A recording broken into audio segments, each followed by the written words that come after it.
ஹோலிகாவை மகாவிஷ்ணு வதம் செஞ்சதுக்கு 2 விதமான புராண கதைகள் சொல்லப்படுது. அதுல முதல் கதை, சனீஸ்வரன் தன்னோட தங்கையான யமுனாவை பார்த்து, பரம்பொருளான கிருஷ்ணரே நதியான உன்கிட்ட விளையாடுறதுனால நீ மங்களகரமானவளா கருதப்படுற, நான் அமங்கலமானவனா கருதப்படுறேன் அப்படின்னு தங்கை கிட்ட புலம்புனாரு. இரண்யனோட மறைவுக்கு பின்னால அவனோட தங்கையான ஹோலிகா தன்னோட அண்ணனோட மரணத்துக்கு பழி வாங்குறதுக்காக துடிச்சுக்கிட்டு இருந்தா.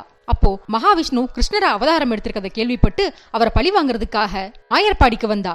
அங்க கிருஷ்ணரும் அவரோட நண்பர்களும் விறகுகளை அடுக்கி அது மேல தீயிட்டு விளையாண்டுகிட்டு இருந்தாங்க. ஹோலிகாவுக்கு வெம்மை தாக்காது அப்படி ஒரு வரத்தை அவ வாங்கியிருந்தா. அதனால அவ விறகு கட்டுகளுக்குள்ள ஒளிஞ்சிருந்து கிருஷ்ணரை பழி வாங்குறதுக்காக காத்துக்கிட்டு இருந்தா. அப்போ அங்க வந்து சனீஸ்வரன் தன்னோட கொடிய பார்வைய ஹோலிகா மேல செலுத்த அவளோட சக்தி மறைஞ்சு போச்சு. விறகுல தீய மூட்டிட்டு கிருஷ்ணர் ஆரவாரிச்சாரு.